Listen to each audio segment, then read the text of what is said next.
continue the investigation and do not be afraid to go over the ground you have already covered. Monsieur Poirot. His memory seems to overemphasize meat dishes. The butcher and kitchen charge him even more temperamental than usual today. Worse than avalanches and murder, beyond pursuit. Why did you not surprise me? Let me know what sort of movement last night. And that is everything I have discovered so far. We progress, mademoiselle. Now, let us see what we can learn.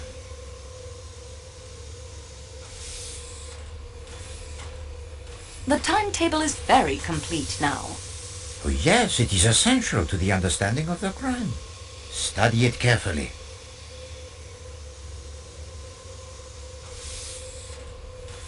We have many alibis we can use to eliminate suspects. Yes, too many. Compare them all. Look for discrepancies. We must be certain that they do not leak the water.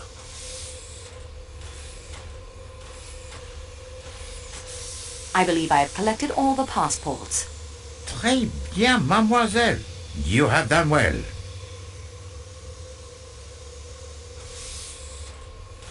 I think I have secured all the fingerprints. Très bien, mademoiselle. You have done well. I believe I have compared the footprint cast to all the men's shoes. Très bien, mademoiselle. Oh, you have done well. Madame Hubbard heard a woman in Monsieur Ratchet's room. Wait, and about the time you heard the noise and saw the woman in the scarlet kimono. So, does a woman speak to Monsieur Ratchet, murder him, drop a handkerchief with the letter H, then scurry off down the corridor in a scarlet kimono? Or does Madame Hubbard hallucinate a woman's voice as well as the man in her room? The valet masterman says Ratchet took less than his normal sleeping draught. So, instead of a comatose Ratchet who would not struggle when the knife began its work, we have a Ratchet who might cry out. But after the cry, I heard Ratchet tell Michelle that there was nothing wrong. Monsieur McQueen saw the woman in the scarlet kimono. But not enough to identify her. And he says he saw Michelle coming from the direction of the salon car, or at least someone in an attendant's uniform. Colonel Arbuthnot saw the attendant and thinks he caught the scent of a woman. Ah, the scent of a woman. You have found a romantic streak I would not have suspected one so stolid to possess. Hildegard Schmidt saw an attendant leaving a compartment. Oui, one of the middle rooms. Either Ratchet's or Madame Hubbard's. And his description? No, it is not Pierre Michel, this small dark man with a moustache who speaks in the high voice. No, but he matches the description Ratchet gave Hartman of his enemy. Both Madame Hubbard and Mademoiselle Olsen confirm the connecting door was locked. An attendant's pass key opens even connecting doors, I think, so I am not so baffled by that locked door. Colonel Arbuthnot saw Monsieur Hartman watching the corridor from his room. Monsieur Hartman's door opens to the right, so unfortunately he could see little of the corridor, but he would have seen if anyone entered the Calais coach from the Athens-Paris coach.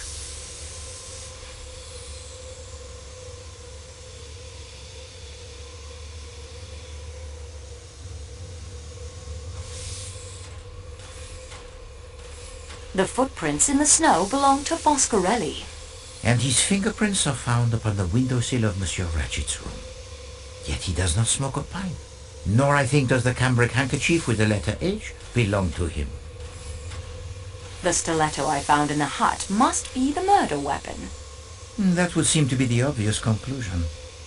No, it is the weapon of the underworld assassin, to be sure, and with fingerprints which match no one's aboard this train. The steak knife I found by the cliff was clean, no blood or fingerprints. It is a nuisance, that knife. On the face of it, it is of no importance. And yet, someone has taken the trouble to try and fling it over a cliff. We have not one, but two additional attendants' uniforms. 2 uniforms, 2 knives, possibly 2 murderers, one right-handed and one left? Can they have had the same plan to sneak about disguised as attendants in order to murder Monsieur Ratchet in his sleep? What a moment that must have been as they encounter one another over the body. It is like a scene from a Marx Brothers movie, that. Someone was hiding in Ratchet's crate. A valuable statue is stolen. And then the thief decides to do what? Well, masquerade as the statue? To escape detection?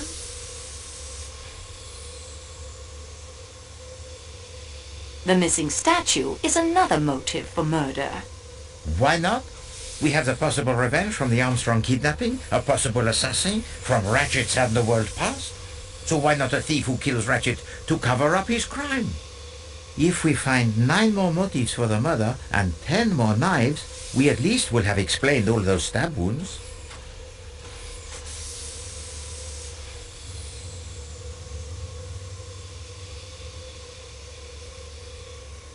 The books in Ratchet's crate were all references of use to the murderer.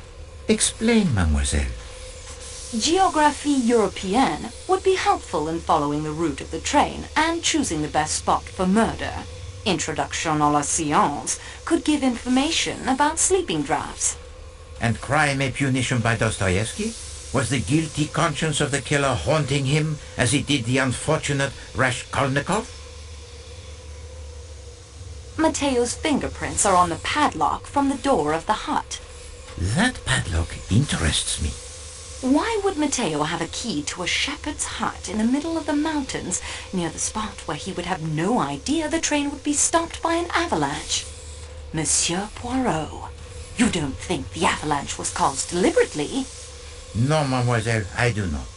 There are enough fantastic elements to this crime already, without introducing the saboteurs. But then how could his fingerprints come to be on that hut?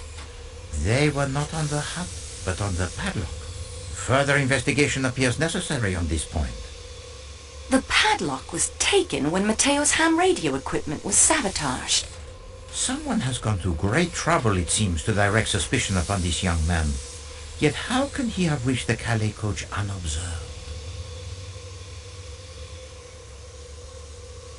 Hardman's actions were very suspicious. And the key he discovers in Michel's clothing that opens the door to the security room in the baggage car is suspicious as well. McQueen is the son of the district attorney involved in the Armstrong case. Pardon, district attorney? What is that? Some sort of police official, I believe. Princess Dragomirov was Sonia Armstrong's godmother. Oui, it is coincidence, or something more? I have all the pieces. All that remains is for me to assemble them properly. Très bien, mademoiselle. You have done well. And so we advance in our investigations. It is obvious that our fellow passengers have not been entirely forthright. You have still not had the opportunity to search all of the compartments, and there are other mysteries still to be explained.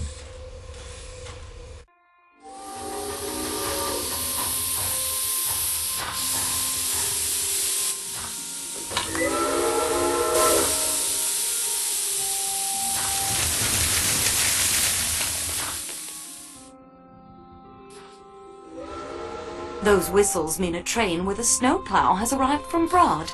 We should be on our way again in a very few hours. Can you see any clear path to the solution of the mystery, Monsieur Poirot? There is a path, certainement. How clear it is as yet I cannot say. And you? Have you no theories? So many clues, so many theories. You have hammered the nail on its head, mademoiselle. There are far too many clues, too many theories. Please, to recommence the investigation tout de suite.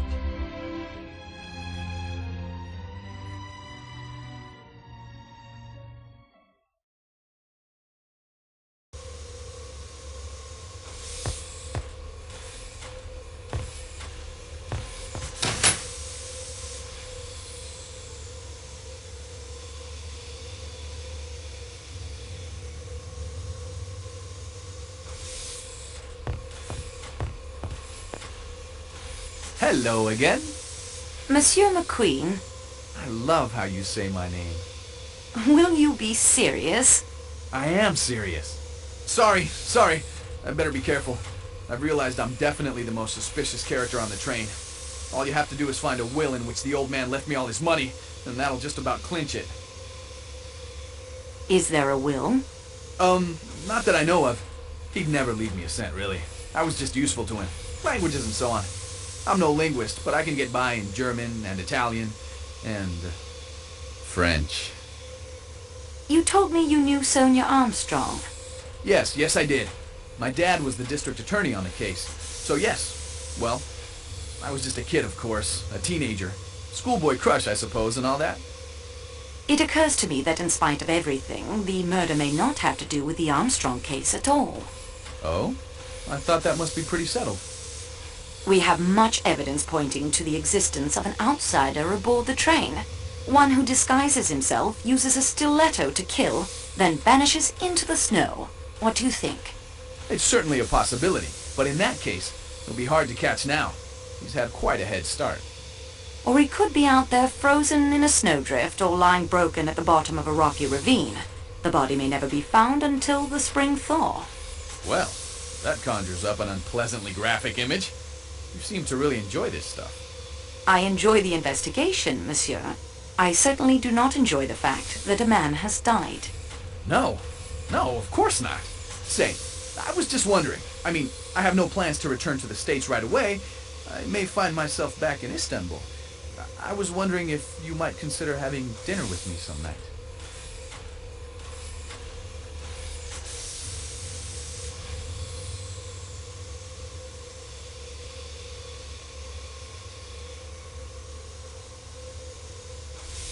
I might consider it if you promise to relax. Relax? Sure, you bet. You will? Say, that's swell. Well, had a good rummage through my kit, I expect? Yes, thank you. There is still some information I think you might be able to give us. Indeed? I hardly think so. Is that pipe cleaner one of yours? Don't know. I don't have the monogrammed. Can you tell me how the pipe cleaner came to be in Monsieur Ratchet's compartment? Haven't a clue. Did you go into Monsieur Ratchet's compartment at any time? I've never even spoken to the man.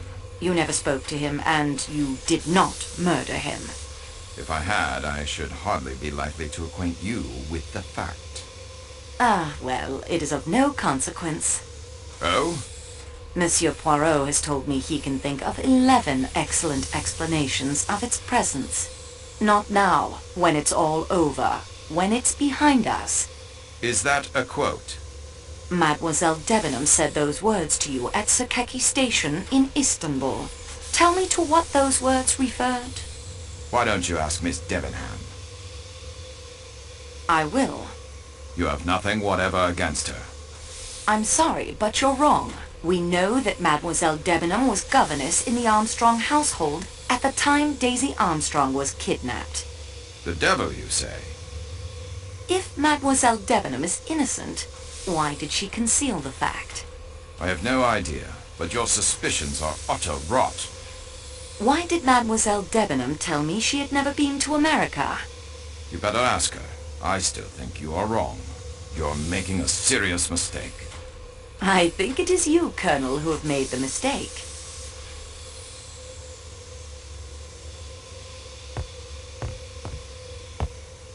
Signore Foscarelli, I'm here for the truth. I think that everyone has underestimated this Signore Poirot, and you too, Signorina. You too. I found a chauffeur's license in your suitcase. Yes, but it is a fact I have loved motor cars my whole life. Selling them, though, is much finer than driving other people's cars. The license is issued by the state of New York. You said you lived in Chicago. Chicago is not in that state, is it? No. Chicago is in the state of Illinois. It will be a point in your favor if you tell me the truth. You talk like the American police. Come clean. That is what they say. Come clean. You were arrested by the American police. Was that in New York? Arrested? No, no, never. They could not prove anything against me. Don't you think you should come clean, monsieur? It is true. I have not been frank with you. The word frank, it is odd, no? It is a man's name, but I think it is correct here. I am not frank. Sometimes, you know, a motor car may not be perfect, but you must make a sale. So you are not frank.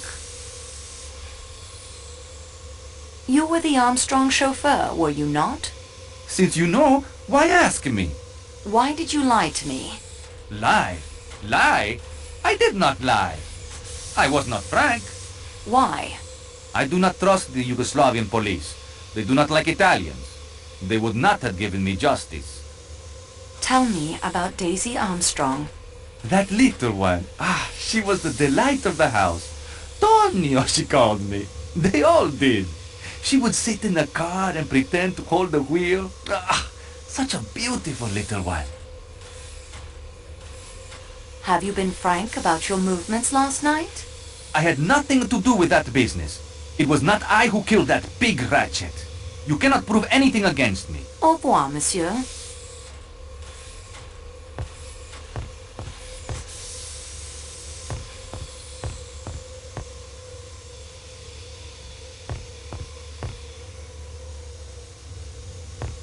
I understand we'll be underway soon. Yes, the snow is being cleared now. I'm sorry you'll miss your boat to America. Under the circumstances, I've decided to stop in Paris for a few days, play with my grandchildren, and recuperate from this trip. Have you thought of anything else that might be helpful to our investigation? Well, you certainly have everyone in an uproar. Maybe next time you'll be able to be more discreet. Oh, I forgot. You probably won't be doing any more investigating after this, will you? That's all. That wasn't helpful? I thought it was. Au revoir, madame.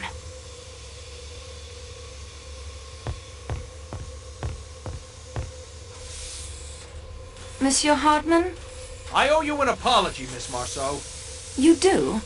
I wasn't very polite when we first met outside the station, and I came on kind of strong when you caught me going through Michelle's things. It's no excuse for it. Fact is, I've always liked French girls, and that's not a line, just the way it is. That makes my behavior even worse somehow, I think. I'm sorry. Thank you, Monsieur Hardman. I accept your apology. Thanks. So exactly what's up on this train? Seems bughouse to me. To me, too, sometimes. Fire away if you want to grill me some more. Have you done any more investigating of your own? Nope, after you caught me, I figured it wasn't worth it. Snooping around might make me look guilty. I've been sitting tight. It seems obvious the murder is tied to the Armstrong kidnapping. How did you and Poirot get wise to that? That's what I'd like to know. We guessed.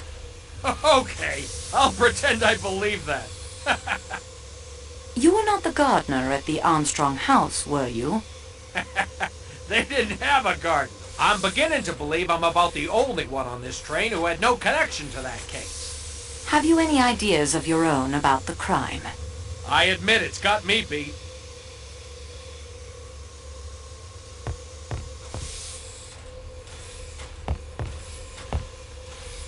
I don't think she's in the mood for conversation.